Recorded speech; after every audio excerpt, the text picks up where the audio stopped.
مجھے 2 ہفتوں سے بہت خوشی ہو رہی ہے جب سے میں پاکستان کی سرزمین پہ قدم رکھا ہوں، اور میں جب پاکستانیوں سے ملتا تھا پاکستان کے باہر اکثر، اور شیخ ابتسام ظہیر صاحب سے بھی ملا جیسے انہوں نے کہا 2012 میں، اور کئی پاکستانیوں سے ملا، دبئی میں، سعودی میں، کویت میں، یو کے میں۔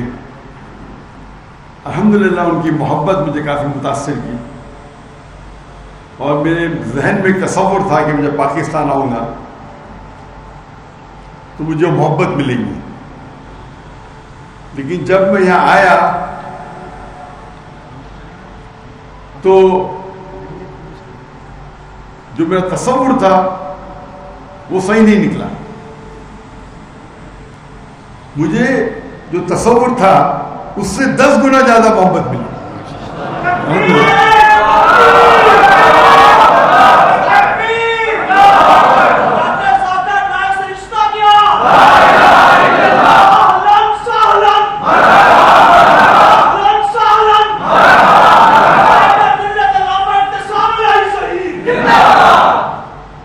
اور جو میں نے دیکھا کراچی میں اور لاہور میں، ہم جب ایئرپورٹ سے نکلے تو مرکز اہل حدیث گئے، اس کے بعد راول پنڈی تبلیغ جماعت کے وہاں گئے، مولانا طارق جمیل کے وہاں گئے، آج ہم ڈاکٹر اسرار احمد کی تنظیم میں گئے، جامعہ اشرفیہ گئے، اور اب یہاں آ رہے، اور بیچ میں لیک ویو کی مسجد گئے، اور جو محبت دیکھا جو اکثر ہندوستان اور پاکستان میں ایسا نہیں ہوتا کہ دیگر آرگنائزیشن کے، دیگر مسلک کے سب لوگ محبت کرتے ہیں۔ اگر میرے گھر والے میری تعریف کی تو کیا بڑی بات، جب باہر والے تعریف کی یہ بڑی بات۔ تو وہ جو چیز میں دیکھا کراچی میں اور لاہور میں، اگر میں توحید کی بات کر رہا ہوں توحید والوں کے بیچ، تو کیا بڑی بات، 19-20 کا فرق۔ جب توحید کی بات کر رہا ہوں توحید نہیں ماننے والوں اور وہ مانے، یہ حاضر من فضل ربی۔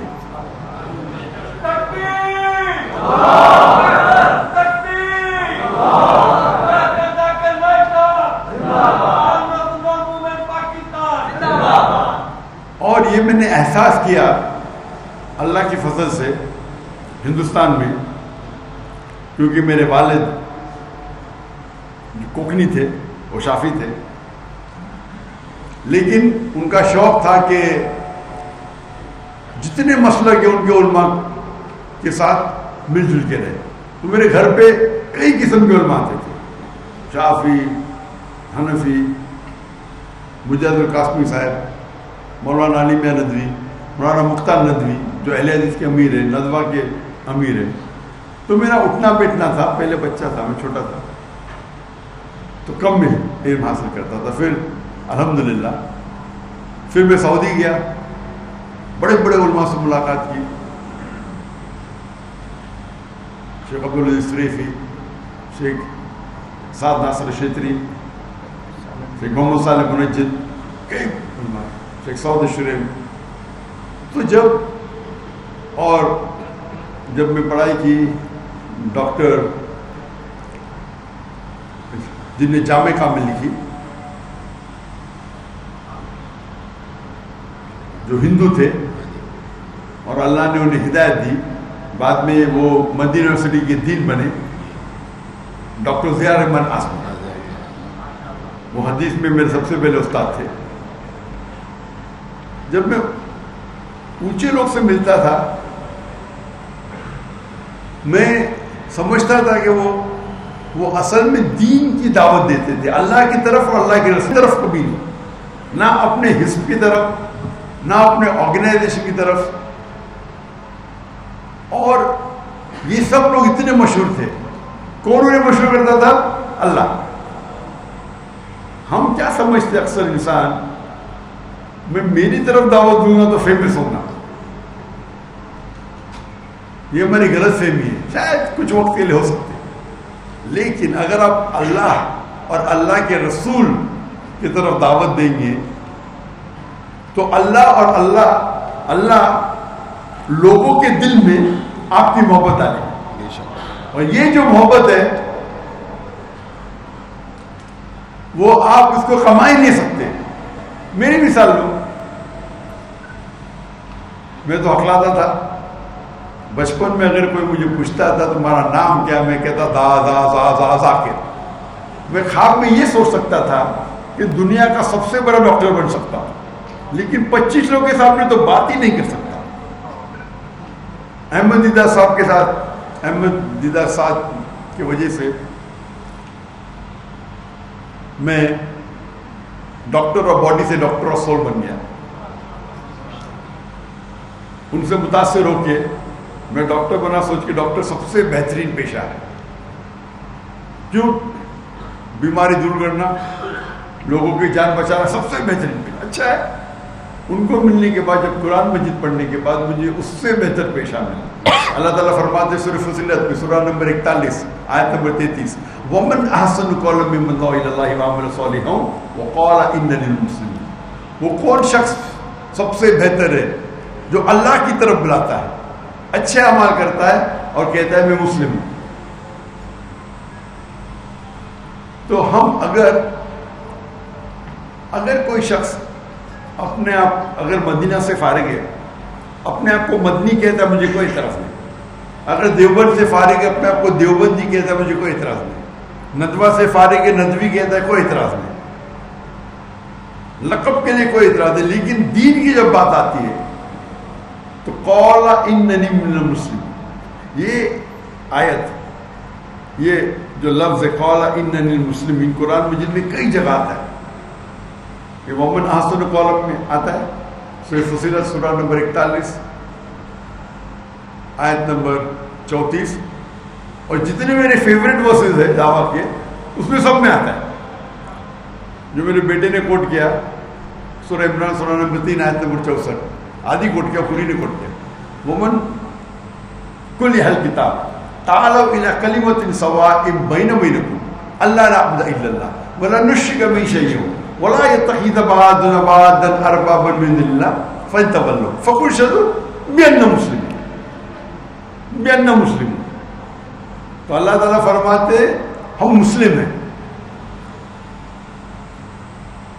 آج ہم دیکھتے ہماری حالات، ہم مسلمان 25% ہے دنیا میں، 2 بلین سے زیادہ، 2 ارب سے زیادہ ہے.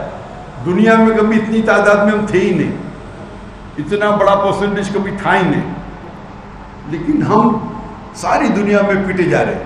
فٹ بال کی طرح لوگ ہمیں لات مارتے، ہماری کوئی قدر نہیں کرتا. اللہ کے رسول کی حدیث ہے اور وہ فرماتے ایک وقت آئے گا جب لوگ مسلمان پہ ٹوٹ پڑیں گے. تو صحابہ پوچھتے کیا اس وقت ہم اقلیت میں ہوئیں گے، کیا ہم کم ہوئیں گے تعداد میں؟ اللہ کے رسول فرماتے نہیں، ہم تعداد میں بہت ہوئیں گے لیکن جھاگ کی طرح، لائک فراک. جب ہم تاریخ پڑھتے ہیں ہمیں پتہ لگتا ہے کہ 8ویں اور 9ویں صدی میں یورپین کہتے تھے اندھیرے کا دور، ڈارک ایجز. اندھیرا کس کے لیے تھا؟ ان کے لیے. اس دور میں مسلمان نے جو ترقی کی سائنس اور ٹیکنالوجی میں، اگر آپ کو سائنس پہ تحقیق کرنا ہے اس وقت آپ کے لیے لازم تھا کہ آپ عربی زبان پہ مہارت پائے، کیونکہ عربی زبان اس ٹائم عروج پہ تھی. ہم مسلمان عروج پہ تھے. میتھمیٹکس میں کتنے ہم نے انوینشن کیے. ٹریگنومیٹری کے فادر کون ہے؟ مسلمان. کیمسٹری کے فادر کون؟ ویسٹرن ورلڈ کہتے ہیں گیبر نے جابر نہیں آیا. جو الکوہول یہ لفظ ہے آیا عربی لفظ الگل سے، ایول اسپرٹ. محمد رازی، علی ابن سینا، کئی آپ نام دیکھیں گے. اس ٹائم مسلمان عروج پہ تھے کیونکہ ہم قرآن اور صحیح حدیث کے قریب تھے. آج اللہ نے ہمیں دولت دی ہے. میرے نظریے سے سب سے امیر انسان دنیا میں اکثر مسلمان ہیں. ٹاپ 100 میں سے 95 سے زیادہ مسلمان ہیں. آپ یہ فوربس لسٹ پہ مت جاؤ. یہ فوربس لسٹ میں Elon Musk $220 billion, Jeff Bezos $1 billion, Bill Gates, یہ سب لسٹڈ کمپنی ہے. ہمارے مسلمان کے پاس پرائیویٹ کمپنی ہے. ایلون مسک کو ایک حصے میں رکھ سکتے, جیف بیزوس کو دوسرے حصے میں. اور میں خود جانتا ہوں, ہوا میں نہیں بات کر رہا ہوں, مل چکا ہوں سے.